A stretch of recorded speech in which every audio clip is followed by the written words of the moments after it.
Yesu Kristo aguha umugisha, akwirukaneho imikoshi yose, umujinya w'abadayimoni wose ukubitwe hasi mu izina rya Yesu.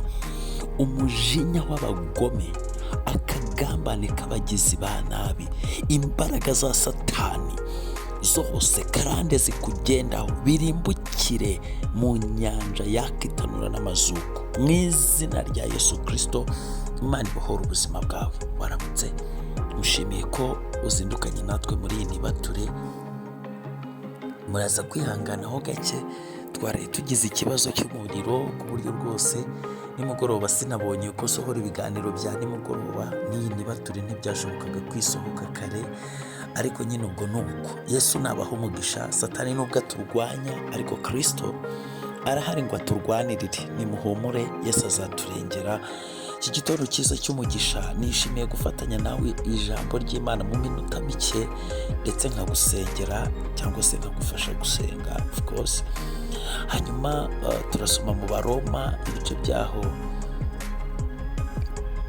5, turasoma ku murongo wa 7. Haravuze ngo birakomeye kugira ngo umuntu apfire umukiranutsi nkaswe umunyabyaha. Icyakora hari byashoboka ko umuntu yapfira, ko umuntu yatinyuka gupfira umunyangeso nziza, ariko Imana yerekanye urukundo rwayo idukunda ubwo Kristo yadupfiraga tukiri abanyabyaha. Haleluya, Imana ishimwe. Nkaswe none ubwo tumaze gutsindishirizwa n'amaraso ye, ntituzarushaho gukizwa umujinya w'Imana nawe? Ubwo twunzwe n'Imana kubw'urupfu rw'umwana wayo wadupfiriye tukiri abanzi bayo, none ubwo tumaze kungwa nayo, ntituzarushaho gukizwa kubw'ubugingo bwe? Haleluya. Ariko si ibyo byonyine, ahubwo twishimira Imana kubw'umwami wacu Yesu Kristo, ukiduhesha kuzura nayo na bugingo n'ubu. Imana ishimwe. Ese Imana ntizarushaho? Biragoye gupfira umukiranutsi nkaswe umunyabyaha, ariko Yesu yadupfiriye tukiri abanyabyaha. Izina rye nirihabwa icyubahiro. Kandi uwo watwunze n'Imana, ubwo yamaze kutwunga n'Imana, Imana ntizarushaho kuturengera. Imana igiye kurushaho kukurengera. Mwene da, iyagutabaraga uri umupagane, urumva iragutererana wararangije kumenya Yesu? Ntabwo bishoboka. Ayo ni amajwi y'abadayimoni wumvaga mu buzima bwawe akubwira ngo ibi ntabwo bizakunda, ngo urabona Imana ntikwitayeho, ngo yarakuretse, ngo igihe wasengeye ntiyumvishe. Ahubwo genzura muri kote ivuga ngo barasenga murasaba ntimuhabwe kuko musaba nabi. Banza utekereze nimba udasaba nabi. None ubanza utekereze niba utanameze nka wa mwana usaba ibyo kurya atakarabye intoki, bamubwira ngo genda ujye gukaraba uze tuguhe ibyo kurya akarira. Ushaka kuvanga iby'Imana na mikorobe zo ku ntoki zawe utigeze ukaraba. None wongere ushake mu yindi kote, mu yindi sayidi ya gatatu yo gutekereza ngo ariko ibyo nshaka byo biri mu bushake bw'Imana. Ese ubundi ndi ku rugero rwo guhabwa ibyo nsaba? Kuko hari n'igihe usanga umwana ari kuririra urwembe cyangwa gukora mu muriro kandi ntabwo waba ufite ubwenge ngo wemere ko umwana ajya gukora mu mbabura ngo ni uko abonye byaka bishashagirana, kamere yikumva bikeneye cyane ngo umwemerere ajye gukoramo cyangwa umuhe urwembe umwana mutoya. Ntabwo byashoboka. Ibyo nabyo ukwiriye kureba neza. Ese ufite kapasite, ufite ubwenge, ugeze ku gipimo cyo kuba wahabwa ibyo uri gusaba? Imbaraga zawe cyangwa zashobora kubisiporuta? Cyangwa ni kwa kundi wenda, ni kwa kundi usaba ibintu wenda wajya kubona ukabona niba biguha birakwica? Ntabwo wafata umwana w'imyaka 5 ngo umukorere ibiro 30 by'ibintu. Oya, aho waba ukoze amakosa. Ufite imbaraga.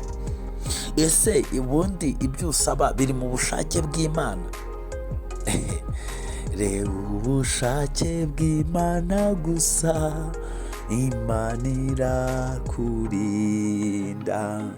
Reka gutinya ibiza kubaho, Imana izakurinda.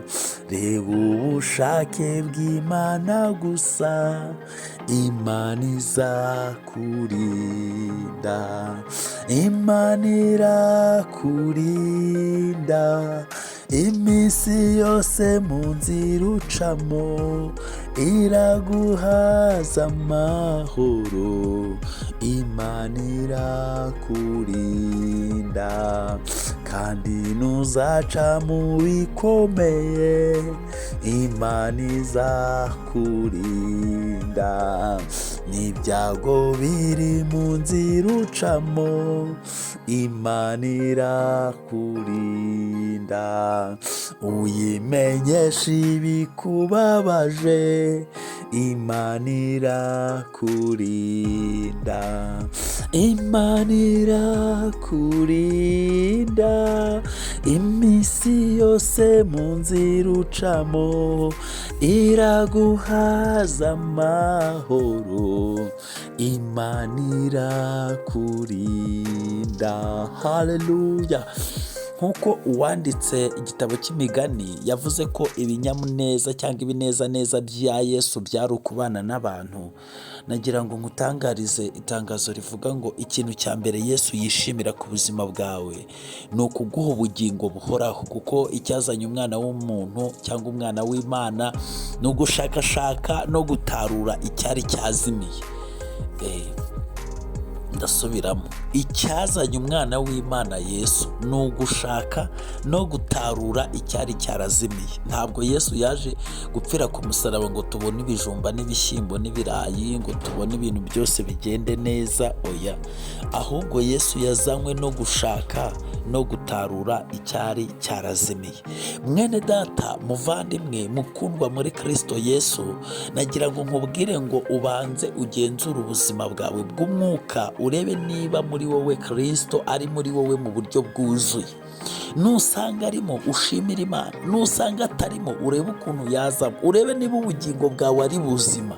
Hari ukuntu Yesu umuhata ibyifuzo ukagira ngo niyo sano mufitanye, ariko mwene data, nagira ngo nkubwire ko isano ufitanye na Yesu si iby'ubuzima bw'isi. Nongere mbibutse ko iby'ubuzima bw'isi Yesu yatanze isoko biturukamo. Nakugirira imbabazi akabiguha kubera isano mufitanye, ntuzahaguruke ngo utekereze ko ariyo priorite ya Yesu. Ntabwo ariyo ngingo nyamukuru ya Kristo. Ingingo nyamukuru ni ugutanga ubugingo, ahubwo ubwo bugingo bwatumye abambwa ku giti warabubonye. Ubwo bugingo bwatumye yitanga ku buzima bwawe ngo akunge n'Imana warabubonye. Ubwo bugingo bwatumye urwandiko rw'imihango rwakuregaga arubamba ku musaraba, iyo uri kwinyeganyeza ubwiyumvamo.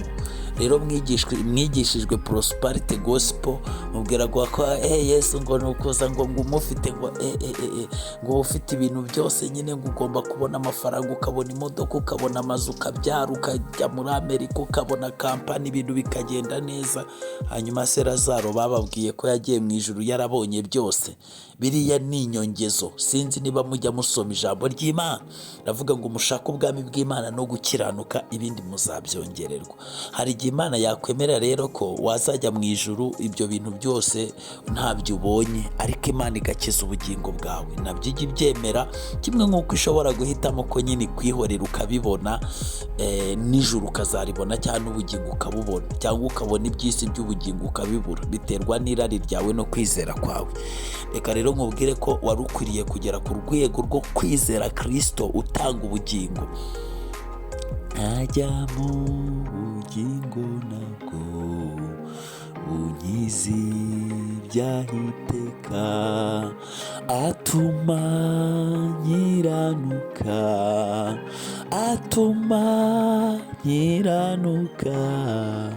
ajya mu bugingo nabwo bunkiza iby'ahiteka.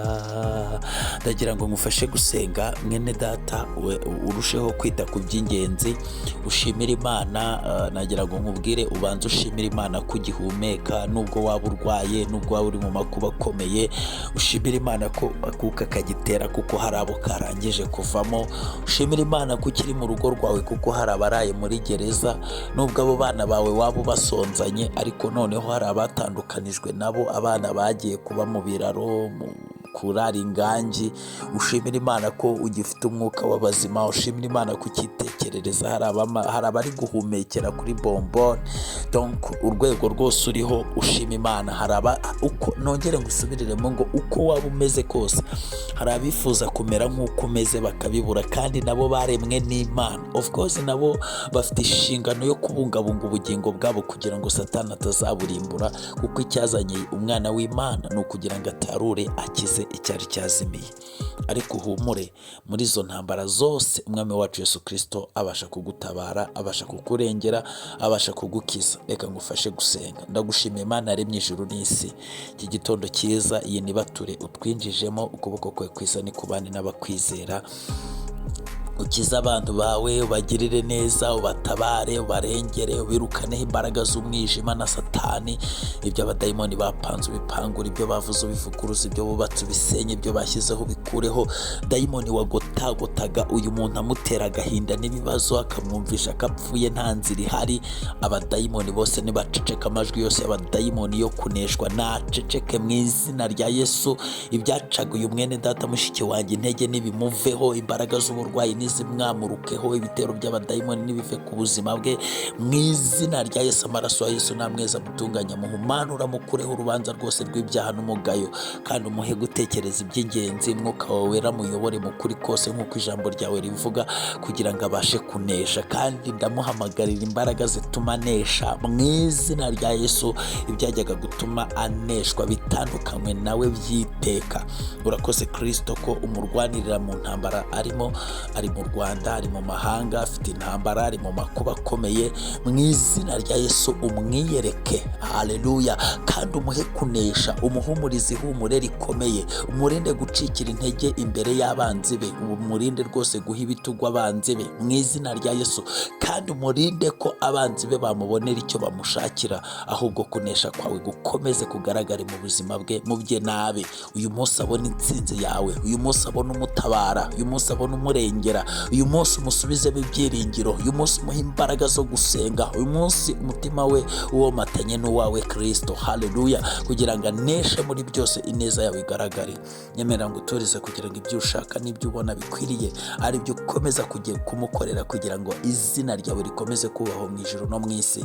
Mu izina ry'umwami wacu Yesu Kristo nimo mbisabye nizeye, amen. Yesu abaho umugisha, muhahe muronke, mwuzure umwuka wera, mugubwe neza.